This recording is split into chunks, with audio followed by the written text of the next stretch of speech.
Hello friends, எல்லோரும் எப்படி இருக்கீங்க? எப்போல்லாம் நம்ம டயர்டாக ஃபீல் பண்ணுறோமோ அப்போல்லாம் இந்த புதினா ரசம் வச்சு சாப்பிட்டா இமீடியட்டாக ஃப்ரெஷ் ஆகிடுவோங்க. வாங்க இந்த புதினா ரசம் எப்படி செய்யறதுன்னு பார்க்கலாம். ரசம் வைக்கிறதுக்கு முதல்ல எலுமிச்சம்பழம் அளவு புளியை ஊற வச்சிடுறேன். 4 தக்காளி பழம் வேக வச்சு எடுத்து வச்சுக்கிறேன்.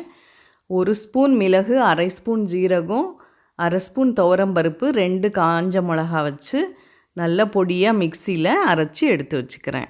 நல்ல பொடியானதுக்கப்புறம் அதுலேயே 2 பல் பூண்டு தோலோடு போட்டு அதையும் ஒரு சுற்றி எடுத்து வச்சுக்கிறேன். வேக வச்ச தக்காளியே தோல் உரித்து இந்த மாதிரி நல்லா கையால் பிசைஞ்சு பாருங்கள், இந்த மாதிரி பல்ப் எடுத்து அதில் புளி கரைசல், நம்ம புளி ஊற வச்ச தண்ணியும் சேர்த்துக்கிறேன். நம்ம எந்த பாத்திரத்தில் ரசம் வைக்கிறோமோ அதில் இந்த தக்காளி சாறு, புளி கரைசல் இதை சேர்த்துக்கிட்டு நமக்கு எந்த அளவு ரசம் தேவையோ அந்த அளவுக்கு நம்ம தண்ணியும் கூட சேர்த்துக்கிறோம். அந்த தண்ணியில் 1/2 ஸ்பூன் மஞ்சத்தூள், ஒரு பிஞ்ச் வெல்லம், தேவையான அளவு உப்பு, புதினா தழையை மட்டும் கிள்ளி அதில் சேர்த்துக்கிறோம். ரசப்பொடி அரைச்சி வச்சுருக்கோம் இல்லையா, அதில் பாதியை இப்போ சேர்த்துக்கிறோம்.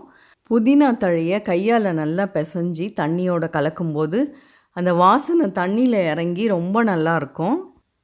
ஒரு கடாயை அடுப்பில் வச்சு 1 ஸ்பூன் எண்ணெய் சேர்க்குறோம்.